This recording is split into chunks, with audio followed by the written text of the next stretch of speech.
Good evening, everybody. And Mike, thank you. I wish my parents were still alive. My dad would have been very proud to hear that introduction, and I think my mother might have actually believed some of it. But it's good to get a nice introduction when you come up. When I was leaving the house, I was telling my wife that I was going to be speaking, which I do regularly, but she said, you seem kind of nervous. I said, I'm going to be speaking at a dinner honoring Bernie Marcus, who's one of my heroes and has been for many, many years. And she said, well, don't worry about it. She said, just get comfortable. Don't try and be too charming. Don't try and be too witty. And, don't be too intelligent. Just be yourself. And so it was nice to hear Mike's introduction. Good evening, everybody, and thank you for attending the Job Creators Network Freedom Fighters Summit and Gala. I'm honored to be here celebrating the legacy of someone for whom I have tremendous respect, my friend Bernie Marcus, who's an inspiration to all Americans. I look forward to meeting with many of you this weekend and hearing from other panelists and speakers. Thank you to the Job Creators Network, my friends Alfredo and Elaine, for hosting this event and inviting me to speak. Bernie's life embodies the best of America. Only in America could an ethnic minority from a poor immigrant family turn his dream of creating a hardware store, a lumber yard, and a garden store all in one into one of the most enduring and successful companies in America today. Thanks to American capitalism, Bernie was able to build the Home Depot from a single store in Georgia to over 2,000 locations nationwide, becoming a billionaire, deservedly becoming a billionaire in the process. Same story for the founder of the company that, as Mike mentioned, I ran, CKE Restaurants. Carl Karcher had only an 8th grade education, but in 1941, he decided to stake everything on a hot dog cart in South Central Los Angeles. With hard work and determination over the following decades, he grew that business into a major restaurant company. Unlike the vast majority of people in the vast majority of countries in the history of the world, we live in a nation where you can do that, where people like Bernie and Carl can achieve their dreams and make all of us better off in the process. Had Bernie and Carl not lived in a nation that respected their freedom to succeed, they would never have realized their potential and spread the benefits of that potential to countless others through jobs, wealth, and prosperity. Unfortunately, this generation's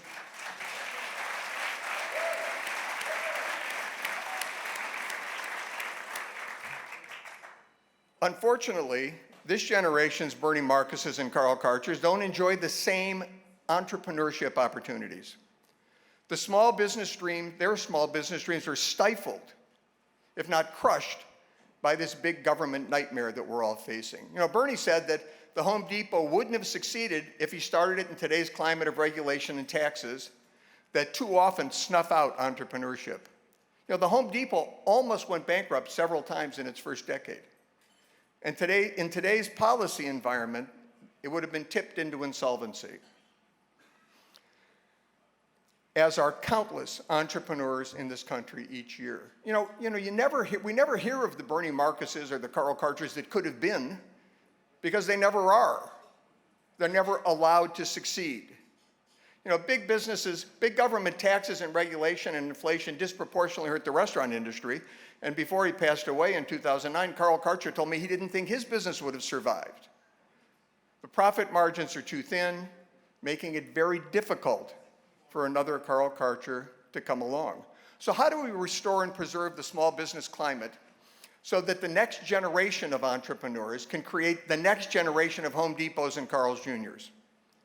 Well, it surprised no one in this room that we need to return to the free market policies that empower small businesses and are responsible for America's historic standard of living, an example that has spread across the globe, lifting billions of people out of poverty. Barack Obama said that in 2015.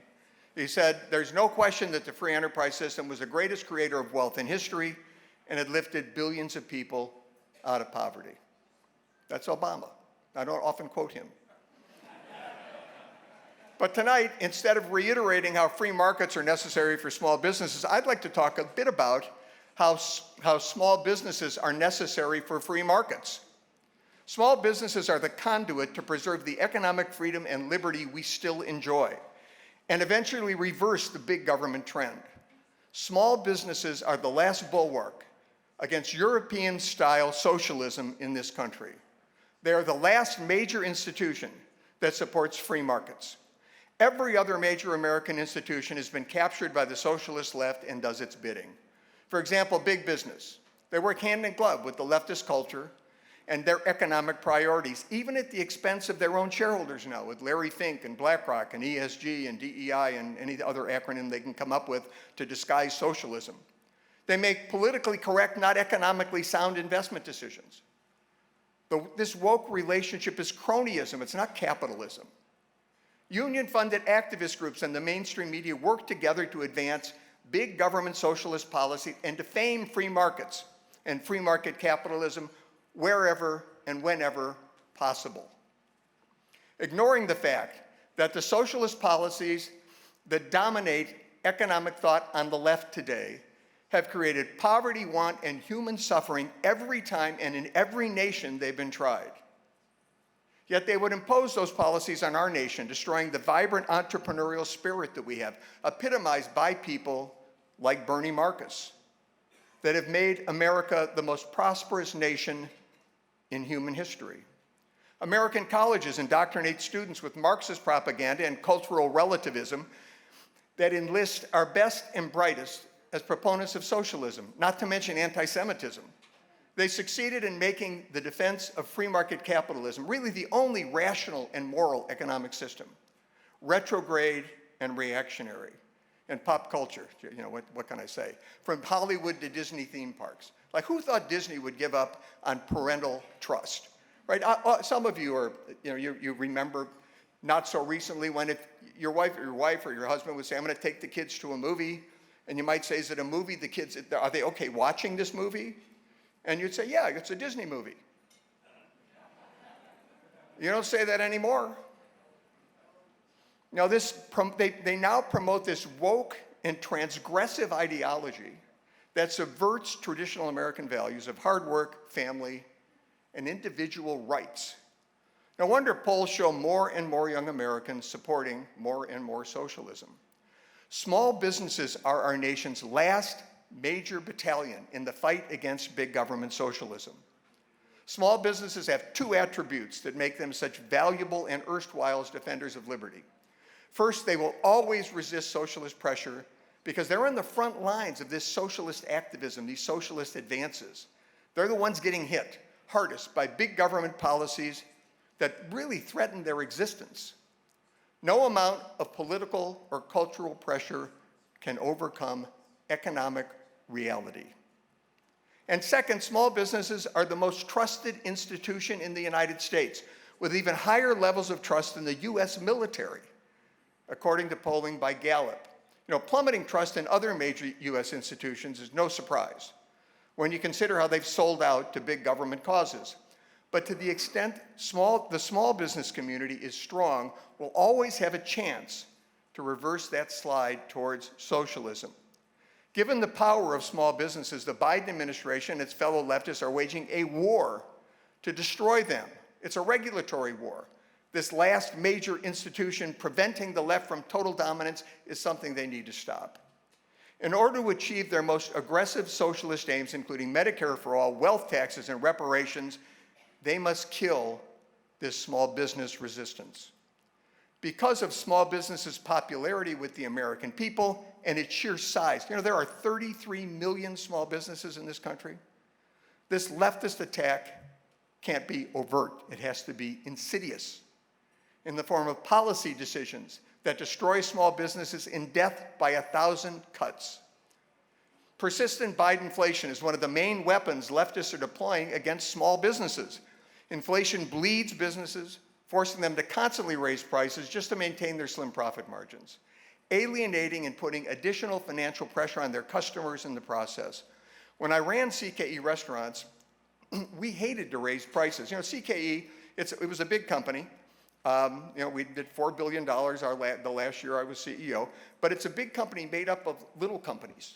It's made up of our franchisees. And whether it was company-owned restaurants or franchisee restaurants, you hated to increase prices because you knew our customers like those of many small businesses, we're price sensitive. There's only so much Americans are willing or able to pay for a burger before they just choose to eat at home. And when you lose a customer, it's a whole lot harder to get a new one than it is to keep an old one. Take the Den and Smokehouse Brewery in Fresno, California. California is the perfect state to use as an example. This restaurant is really a typical victim of what's happening across the country, but particularly in California. It was recently forced to permanently close because it couldn't keep up with Biden inflation. According to its owner, Caleb Walker, quote, "We were buying tri-tip for $3.89 a pound. Now we're paying $8, $9 a pound. Even for deep fryer oil, costs went from $20 to $44. Walker tried to offset these costs by raising the price of his tri-tip sandwich from $11 to $16. And demand disappeared. That's not a surprise. I mean, even many of us, well, maybe not Bernie, but the rest of us might balk at a $16 sandwich. You know, I mean, it's pretty depressing, Walker said. I spent a lot of time and a lot of effort and a lot of money to try and make this place work, and now it's gone. Similar small businesses casualty stories are playing out nationwide, as businesses just can't keep up with inflation caused by reckless spending. You know that we're going to have a $1.7 trillion deficit this year. This isn't a pandemic year. This is just a year. And we're going to have a $1.7 trillion deficit. You know, the left's opposition to traditional energy is also devastating small businesses by increasing the price of gas and electricity. You know, those are major input costs in production.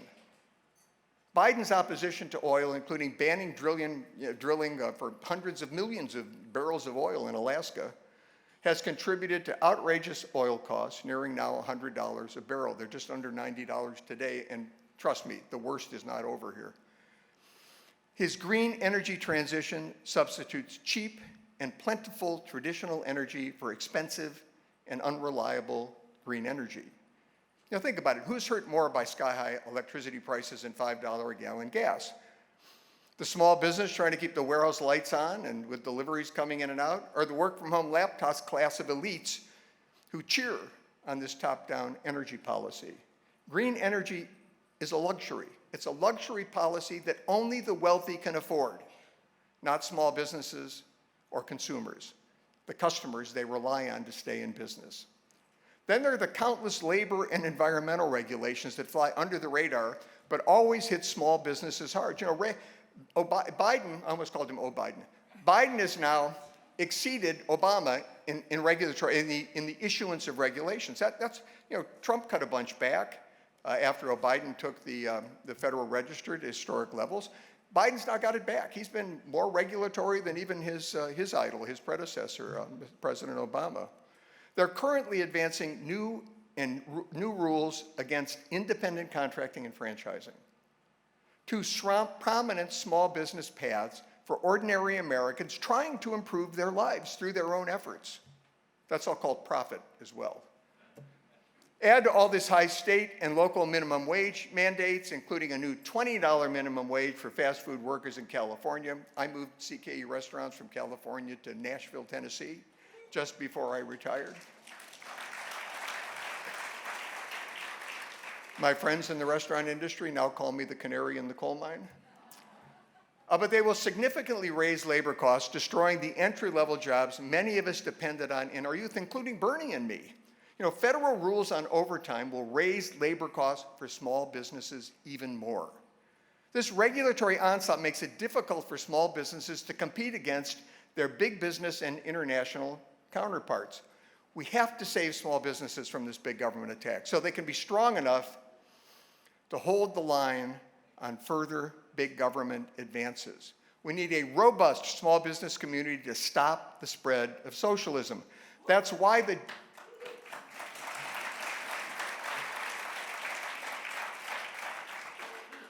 that's why the Job Creators Network is so vital. They are our nation's leading small business organization. They fight bad government policy that threatens small businesses by harnessing small businesses' unique position as the most trusted American institution, using them as messengers for capitalism. In today's politicized political and cultural environment, small businesses can still cut through the political debates. They can reach across the aisle and appeal to all parts of the political spectrum because of their popularity. By defending the policies that are important to small businesses, JCN is defending the nation as a whole from big government advances. Think of JCN not only as a megaphone, and Alfredo does an incredible job, as Mike mentioned, but not only as a megaphone, but also the armorer of America's small businesses. Small businesses are the backbone of the American economy. When small businesses succeed, ordinary Americans do as well. To paraphrase President Kennedy, small businesses are the tide that lifts all boats. And that's a Democratic president I don't mind quoting at all. Small businesses need capitalism and freedom to succeed. And capitalism and freedom need small businesses to persist and beat back the socialist threat. The relationship is symbiotic. Thanks to JCN's effort to strengthen this small business backbone, there's hope for the next generation of Bernie Marcuses and Carl Karchers. Their work helps make it possible for more entrepreneurs to succeed in business and defend the free market while doing so. JCN freedom fighters can make sure Bernie Marcus's and Carl Karcher's lives embody the best of American tradition and don't come to also define its peak. I'm so glad you made it to this event. Thank you for listening. I hope you enjoy this weekend as we explore ways to save this great nation. May God bless each of you. May God bless Bernie Marcus and JCN, and may God bless the United States of America, the last great hope of man on earth. Thank you.